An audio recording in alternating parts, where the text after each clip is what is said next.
Okay, it's now time in my honor and privilege to introduce our speaker today.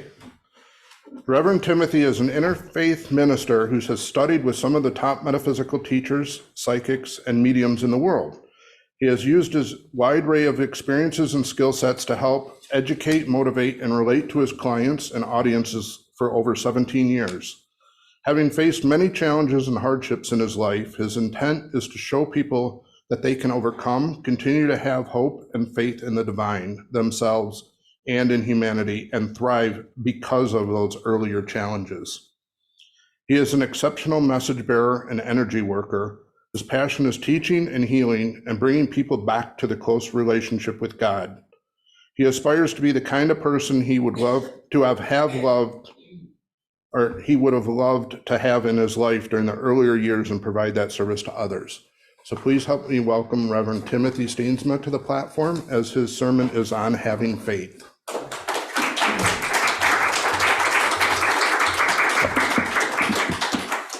Good morning, everyone. It's always an honor to come here. I have a special place in my heart for this little chapel and the people that reside in it.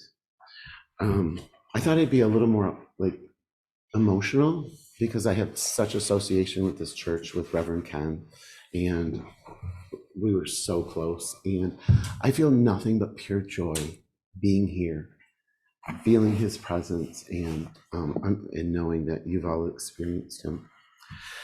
So thank you for inviting me back.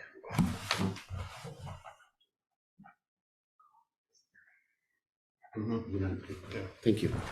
So I want to share a true story with you, one of absolute devotion, persistence, and faith.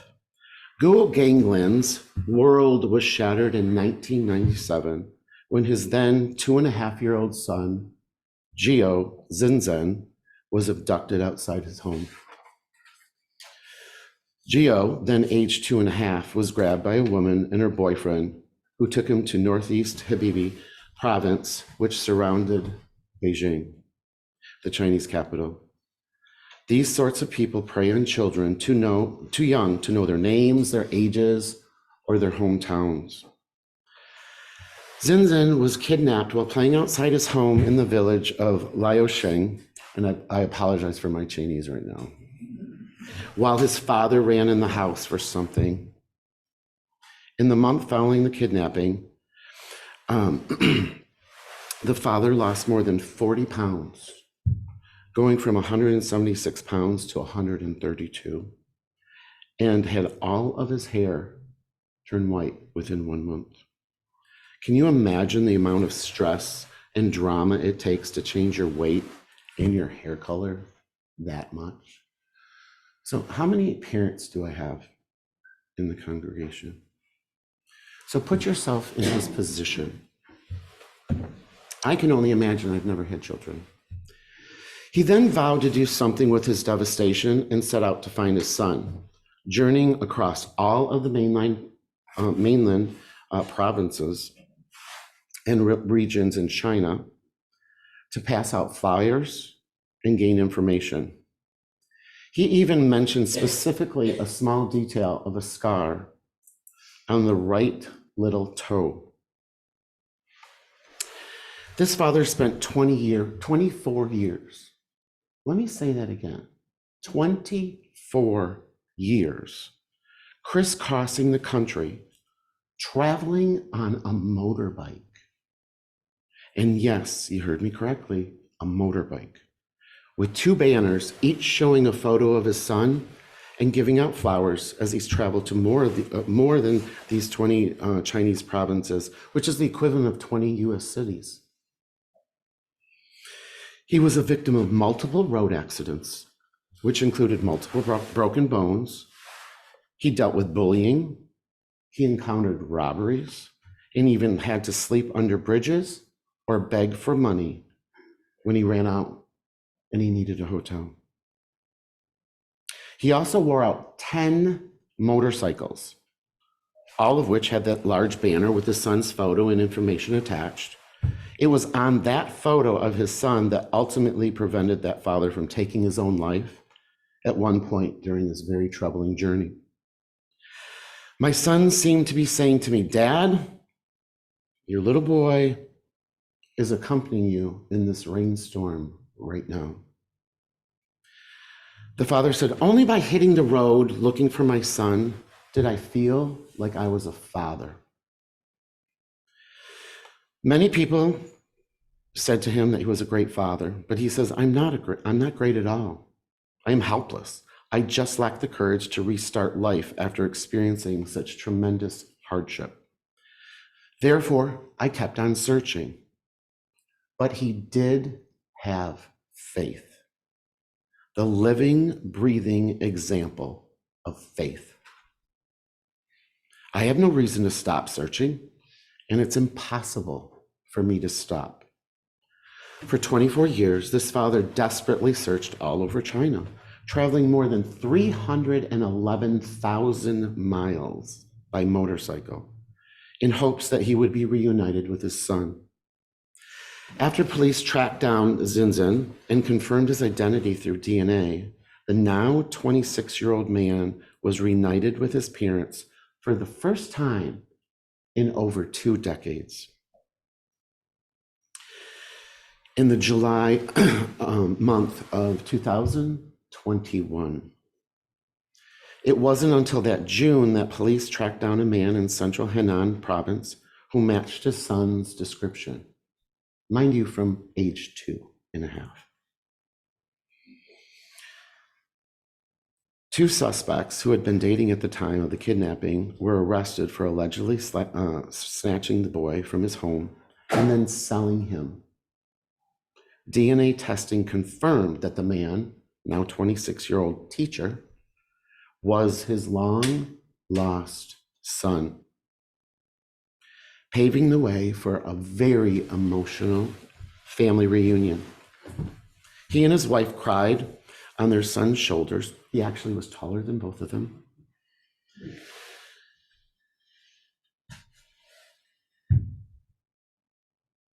So the story doesn't just end there.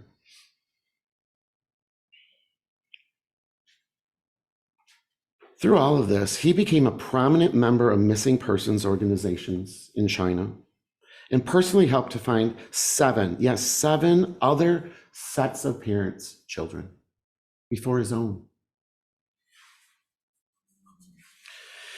He also helped over 100 other children return home in some capacity. Can you imagine the bittersweet feelings from reuniting other parents and their children while yours is still unaccounted for? I can't imagine the mixed feelings he had. So the son stated that he was a great father and I am proud of him. And I'll close the story with the father's last words. Now that my boy is found, everything can only be happy from now on. Also adding that we will consider the couple that raised him as relatives. Can you imagine? So, like I said, I'm not a father. You know, I father a lot of people in my clientele and my students, right? But I can't imagine putting myself in any of your situation if you thought you had lost your child, especially for over 2 decades. Okay. So anyone who knows me now knows that I'm going to the metaphysical portion of this story, right? So,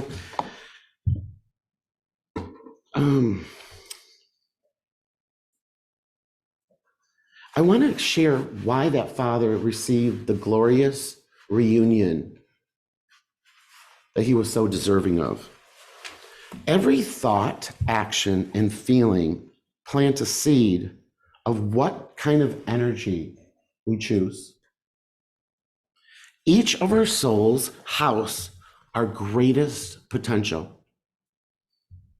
Each special and unique in its own each way.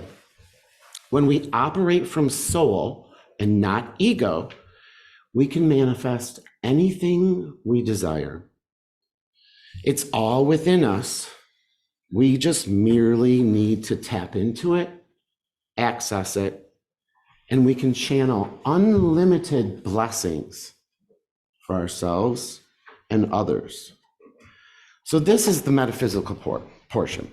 Every challenge is an opportunity for growth of our soul. We need those challenges to ascend, to master our humanness and help our ascension process for our soul. Our soul is our biggest friend, our guardian angel to protect us, a mentor to give us information. If we want to access and experience our soul, we need to align our frequency and actions with love, with our heart. So if we come from worry, lack, fear, grief, there's no alignment because it's not the same frequency of our soul. Right. So every thought, word, action, right, plants that seed. We need to be conscious in the moment where we're directing that energy. We simply need to be fully present in the now. Richard, can we get that person muted? Sorry. To stop. I'm going to give you a two-step process right here. Okay, so I want you to think of a challenge you've had in the last three days. So close your eyes, think of a situation where you were challenged, where you were triggered.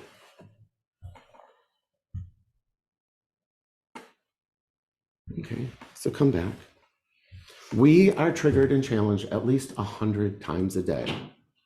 More if you drive the streets of Detroit. So when we are coming from soul, we are proactive, okay? It's always about abundance. So there's no worry, there's no loss, there's no fear. When we're in ego, we are reactive. It is always about lack. We're always feeling something is being taken away from us, or that someone will get the better of us, okay? We need to not react from a reactive place. We need to go into that place where the light is within us. That's where the best choices are made. We all have a choice not to be in the process of ego consciousness, for it takes us away from our soul frequency of what is available to us in each and every moment, or I would say a holy moment, to choose differently. When we do this, come from lack and fear and grief, we disconnect from the flow of the blessings that are our natural birthright. So when we see more love, when we give compliments, when we do nice things, when we go out of our way for someone, we become a magnet to attract what we really do want. Perhaps a great new idea, or a partner, or a better situation, or a job. But when we come from that anger and carelessness, we are in reactive lack, which takes us directly to ego. Okay? So I'm going to give you a two-step practice to help you shift. And this is what I call going to the spiritual gym, right? When you go to the gym, you pick up a barbell, right? A dumbbell, right? The little ones. You pick it up, you immediately want to do a curl. You have muscle memory, right? We can create a spiritual gym that we have spiritual muscle memory to default to love. Take a deep breath, drop down into your heart. Okay, so that's step one. Pause. Just simply pause when we're triggered, we're upset, we feel something rising in us. right? Simply just take a deep breath and drop down and into your heart. And simply say, all is within me now. When we do that, we get light. When we transform from being reactive to proactive. Number two part is to ask ourselves, why is this an opportunity, or where is it an opportunity to gain more light? So being proactive, we tell ourselves, I trust and believe that this is happening for my soul. It's not happening to you, it's happening for you. And if you get out of your emotions and you get out of your feelings and understand that it's happening for your evolution, both humanly in this life and your soul's ascension. So things do not happen to you, they happen for you. And our emotions and our feelings are not facts. They are reactive, which is ego. We need to pause, acknowledge it. Hey, ego, see ya. I know what you're trying to do here, right? But then we take a breath, drop down into our heart. What would love do? Come on, soul, come online. Give me a higher perspective of this. Okay, I'm not going to flip off the person in front of me who just cut me off. I'm going to pew, pew, pew, rays of light at you. Pew, pew, pew, love and light, pew, pew, pew, right? We laugh, we giggle about that, but it works. I don't go into that next appointment in a bad mood, right? Yeah. So when we trust and believe that the light of our own soul is everything we need, we already have everything we need within us. All is within you in that moment. You can choose differently. You can let your emotions or your feelings run the show, or you can let your heart and love do it. It will transform you in that moment. So what that does is it takes you out of whatever you're triggered about is usually probably something about your past, right? Or you're usually triggered about how am I going to pay that bill, or what's going to happen at my job with the next layoff round, right? We're focused on the future. What that stop, breathing, drop down, I got my light, I'm going to call it up, brings you into the now. That's only what we really have. And, I'm realistic. We have trouble. There's a lot going on in the world right now. There's a lot going on in each of our lives, right? But how we handle it is up to us. So, when you're in this space, you tell yourself, it's okay, I'm okay. It's an opportunity for abundance and blessings to come in. I may not know what they look like. I don't know when they're going to come in, but I'm making a deposit in that spiritual bank account each time I come back to center, right? And sooner or later, I think God's stock matches. That's what miracles are. Our vibration gets so high, and God says, you know what? They're really doing their work, right? I'm going to stock match their 10 points of light that they did today on the expressway. So now we're at 20, right? What if there was one bump up at 18 more points of light coming in? Do you think you're going to get that call about the job that you want? Do you think someone's going to, oh, there was a mistake on your bill, we're going to take this charge off? That's when those things occur, because you attract that goodness, because you expect it, because love is our natural birthright. It's where we're sourced from, it's what we are, it's what we're here to do, it's what we're here to receive. So when we do, we have a change in perception, right? When we switch that thinking around, that's actually the Course in Miracles definition of a miracle, a change in perception, right? When someone has cancer, what do? They watch the good cells eat the bad cells, right? Are we surprised when their tests come back and they're healthier? No. They put their attention, their intention from a loving place. I'm worth living. I love life. I love my family. I want to be around. This is where they're operating from. They had a change in their perception. I don't need to be sick. I don't want this kind of attention. I want good attention at picnics and at the pool with my family. Right?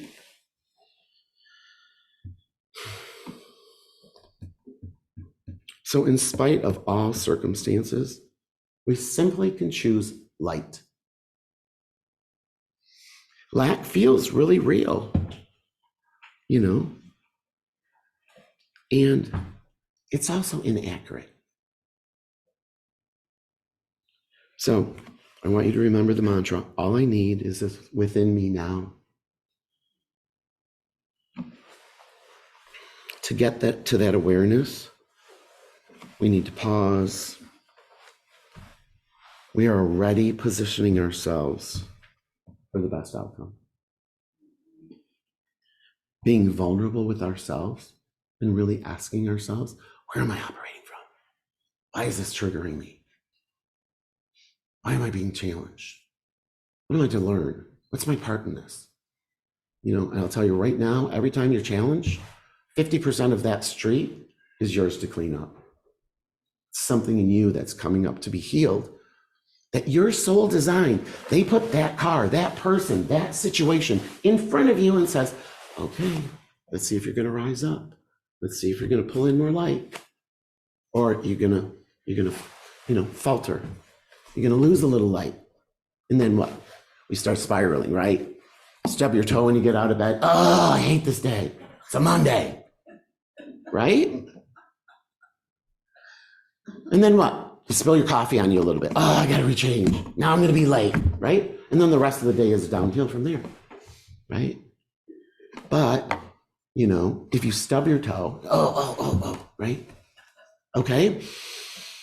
I'm so glad that's not broken. I'm imagining my toe throbbing like a cartoon character. Okay. It's easing. Okay. Let's start this over. Let's have a do-over.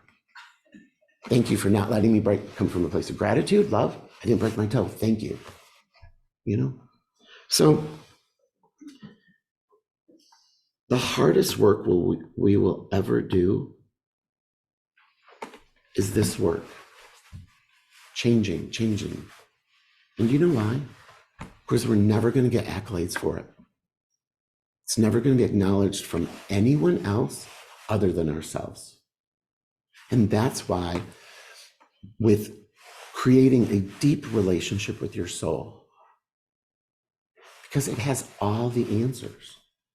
It is the director of this life play, that you created with that soul.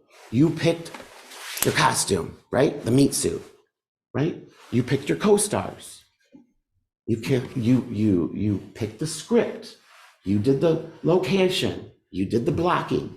And what do we do with the screenplay? Right? We try it out during dress rehearsal. And if it doesn't work, we just adjust. Oh, no, we need to use that blocking over here. The light's not good over here. Or that script does not work. We got to rewrite that, right? Do they judge themselves? No. They simply just edit in the moment.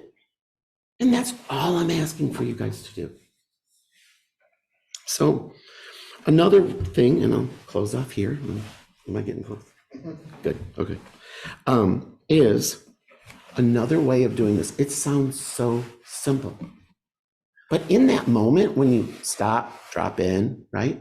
I need more light. Everything's in me, right? Create a God box. Surrender it. That causes that pause moment. You're showing the universe, your soul, you're feeling like you're taking action steps, right? Like you do every weekend or every week for the healing box. But what if you had your own healing box at home? And we never know why we go through what we do. Perhaps we have a furnace that ticks in the middle of the night, right? And when we get the people to come out during the day, guess what it doesn't do? Tick, right? But maybe that next individual that does find the problem needed to be there and go through one or two other workers, because that third person needed your light to be in your presence, to hear you say one thing to him that made his day. We don't know why we are put in people's lives, but we can show up as the best version of ourselves if we slow down and be fully present. And when we're fully present, we have the most love within us to access, to go forward, to then attract the better people, opportunities, and situations to us at our new frequency. So thank you for listening to my story about the Chinese father after 24 years. Can you imagine? And I want you to go into that space where if he can travel on a motorcycle, get robbed, beaten up, spend every dime that he had, I can stop and change my attitude around so-and-so. Or I'm gonna stop saying I hate going to work. I'm gonna find moments of light and love and glory. And I bet you end up getting that raise, or you manifest a new job, right? So thank you for letting me serve you.